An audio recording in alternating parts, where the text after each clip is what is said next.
What is going on, my beautiful raspy riders? Today we're going to be on the Super73 Z-Miami, my upgraded 72 volt e-bike. If it is still considered an e-bike, probably not, because we're in California, which is why I'm making this video. So the other day, my buddy asked me what I was going to do now that there's a new e-bike law in California, and it got me thinking that it would make for a pretty good video topic. A lot of people are on class 3 e-bikes, which states that you can have a throttle that will take you up to 20 miles per hour and pedal assist up to 28. But I guess the other day, Governor Newsom signed a new law that says e-bikes cannot have a throttle and go 28 miles per hour with pedal assist. I guess it can have a throttle if it can only go 20 miles per hour and 20 miles per hour on pedal assist as well.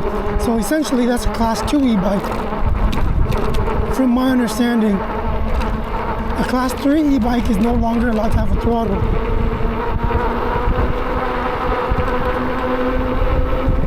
And when my buddy was asking me that question, he was probably thinking that, what am I gonna do now that my e-bike is illegal, right? But joke's on him, mother truckers, because my e-bikes have always been illegal.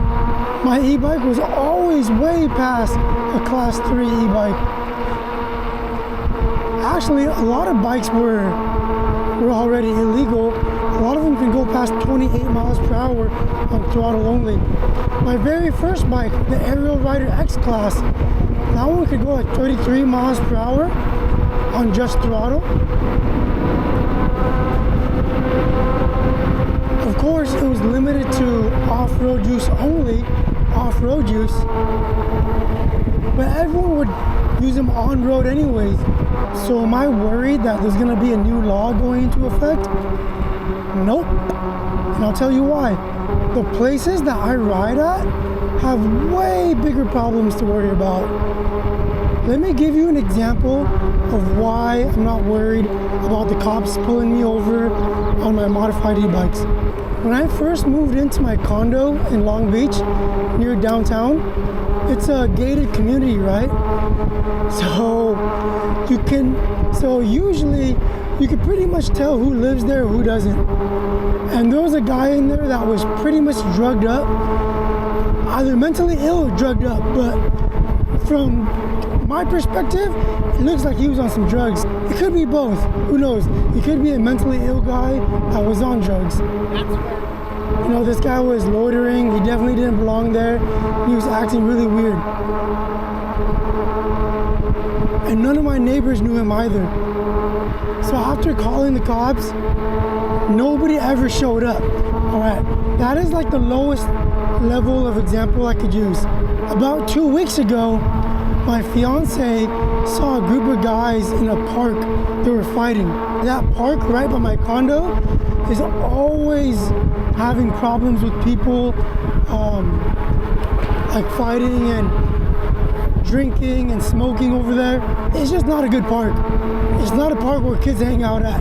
It's a park where adults are pretty much doing bad stuff. So my fiance saw a group of guys fighting, right? And she called the cops, and they still never showed up. So clearly they don't care about fighting either. Unless it's probably happening right in front of them. But at that moment in time, they did not care. There was one other time where I did call the cops, and they did show up. There was a group of guys beating up one person, and for some reason, they stripped him of his clothes too. And they beat him up so bad, he was laying on the ground, not moving. So I called 911, and I told them what I saw. There was a guy laying on the ground, lifeless, after a group of guys had beaten him up. And it was then and there, the cops showed up pretty quickly. And it was probably because I used the word lifeless. So keep that in mind. Cops finally showing up when I use the word lifeless. When a group of guys that have stripped someone else's clothes off and beat him up until he was not moving. That's when the cops showed up. Do you think they're gonna care about my e-bike that I'm riding on right now? Nope. I have noticed a trend though. They do care in certain areas where there's a lot of retired folks and a lot of old money. Like Manhattan Beach, Newport Beach, maybe Seal Beach. A lot of the beach cities that are wealthier and have a lot of old money and retired folks, because they're the ones that are complaining. But in my area, Long Beach, Compton, Bellflower, they don't care. There's just way too much other stuff going on.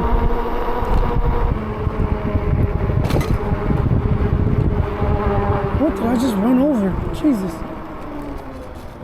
Here's my exit off the river trail. So what are my plans when cops do start cracking down on my e-bikes? Well, I'll be doing what I've always done. I'll probably just build super sleepers, bikes that don't really look fast at all, but have the potential to be. Kind of like the scooter I just built. Plus, scooters have a lot less regulation going on. So I'll probably just modify sit-down scooters. Like my Razor Pocket mod, because technically that's a scooter. I also have the Chroma scooter. The Pocket mod already reaches 60 miles per hour, maybe 70. I could definitely make the Chroma scooter also hit 60. Or I could just build bikes that I already have, but without throttles. I would just engage the pedal assist features. Hold on, let me watch out for cars before I get ran over.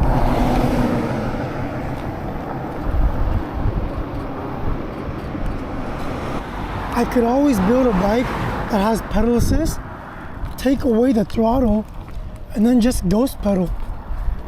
I could move my legs super slow like this, and it'll shoot me to 50, 60 miles per hour. But I won't have a throttle. That's another option I have. When you're the type of person that likes to DIY stuff, you're gonna have options. You can build your bike however you like. The cops in my area, they don't even crack down on e-motos. They don't care about Surons and Talarias and e-ride pros. Unless you're doing something really stupid, and they're gonna leave you alone.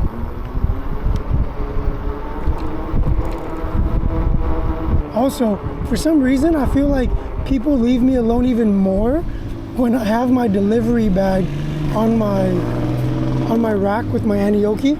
I feel like that thing just makes me invisible. So for 2025 and going forward, the key is to know which cities are strict and which aren't. Luckily, my cities aren't strict right now. Who knows if it'll stay like that? I hope it does. I honestly can't see them cracking down on us because of how much bad stuff is going on in the city. If you guys visit LA and Long Beach, you'll know what I'm talking about. You're gonna see all the shitty things around you and just think, how would cops have time to enforce e-bike laws? They don't. They're already short-staffed. Because a lot of people don't want to be cops these days. I'm gonna wrap this video up now. Let me know what you guys think in the comments. Do you guys think they're gonna crack down in LA and Long Beach? I personally don't think so. If you guys have any questions, comments, state your opinions down below. I'll be in the comments reading them. I'll try to reply to everything if I can. Please give this video a thumbs up and a like. Subscribe. I'll catch you guys in the next one. Peace.